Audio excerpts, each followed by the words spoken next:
A viewer recently commented that I can make Richmond sound like the Garden of Eden. I appreciate him keeping me honest. There is plenty to complain about in this town, and nobody gripes better than Richmond natives. But wouldn't you like to know what a perfect day in Richmond could look like? Of course you would. Let's jump in.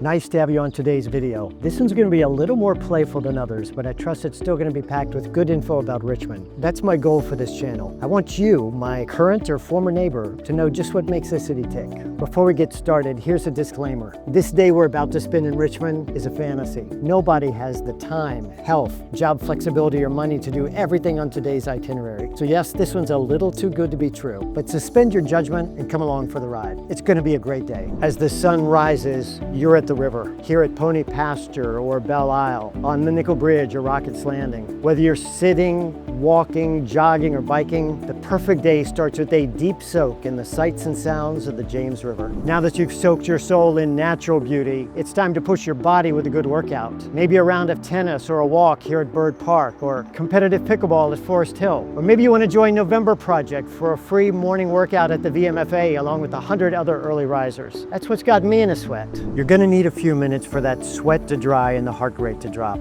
It's a good time for a great cup of coffee, and there are a lot of places to find one. I'm here at Blanchard's in Forest Hill. It's usually packed at this time of the day, but it is already 81 degrees. There's also Ironclad Coffee Roasters, Lamplighter, Blackhand, just to name a few. This is a great time to catch up with a friend, review the day's calendar, or read the Richmonder email with great local reporting on all that's happening around town. Even on a perfect day, most of us still have jobs. How are we going to get there? I have clients who rely almost entirely on their e-bikes. The city is actively expanding its network of bike lanes, and RVA Bike Share has 20+ stations located around town. Richmond's GRTC bus lines run from 5 a.m. to 1 a.m. daily, including the Pulse Rapid Transit line. Passengers ride for free. Amtrak stops at the Main Street Station and Staples Mill Station, offering DC commuters a way to avoid ugly traffic on Route 95. Richmond International Airport, situated just 20 minutes east of downtown, has been recognized as the most efficient airport in North America. If all other means of transportation fail, you can always drive. You'll hit some rush hour congestion at the intersection of 64 and 95, or in Short Pump, or on Hall Street near Brandermill. But compared to the kind of traffic you'll get around the Washington, D.C. area, Richmond is a breeze. Now that we've survived the commute, it's time to start the workday. You may well be with one of Richmond's biggest employers. Healthcare is our biggest job sector, with VCU Health, HCA Virginia, and Bon Secours leading the way. Just last year, 7,900 new healthcare jobs were created in the Richmond area. Other major employers include Capital One, VCU, Dominion Energy, and of course, the public schools. Once you knock out those first few tasks and meetings, it's time for a social media break to catch up on city news. Mayor Danny Avula is asking for a joint meeting with Richmond City Council and the Henrico Board of Supervisors to discuss ways to strengthen the local water system. The city's new Chief Administrative Officer, Odie Donald II, starts his new role on July 9th. For the first time in almost 50 years, the city is overhauling its zoning laws. And Rich Marr, host of the popular podcast RVA's Got Issues, is asking tough questions of the man responsible for fixing Richmond's water problems. It's lunchtime already, and there are so many good options in this food-obsessed town. Soul Taco or Lucky AF Sushi downtown, Burger Batch in Carytown, Taza Kitchen in Scott's Addition, Bottoms Up Pizza in Shockoe Bottom, and Union Market here in Church Hill. From casual food carts to a sit-down splurge, no one's going to go hungry here. But with all that good food in your stomach, you may be comatose. So walk it off with a lap around the Capitol, a leisurely stroll in the VMFA's Sculpture Garden, a saunter down the Canal Walk, or a meander through the grounds of St. John's Church,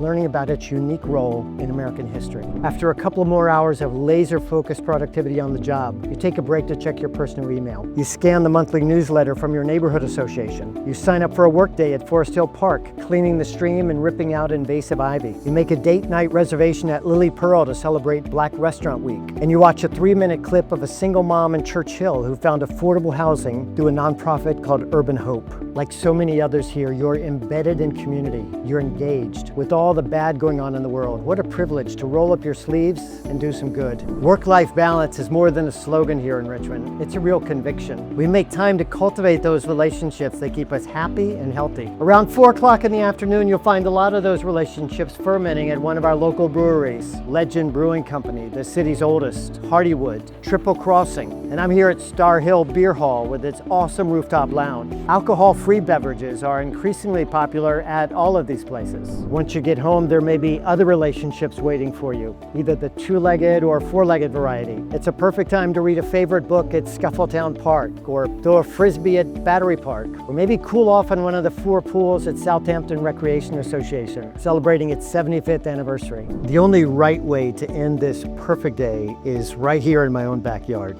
During the pandemic, when face masks and social distancing separated us from the people we love, Richmonders rallied around their fire pits. There in the fresh air, under the open stars, we fought to maintain community, and we still do. Thanks for joining me for this one day, this perfect day here in Richmond. A bit of a fantasy, I know, but hopefully a sweet taste of this special little city. If you could picture yourself spending some perfect days here in the future, my cell number is on the screen. I'd love to hear what you're thinking. And if I could help you make this place your perfect place, that would be a real pleasure. Well, until then, I'll see you on the next video.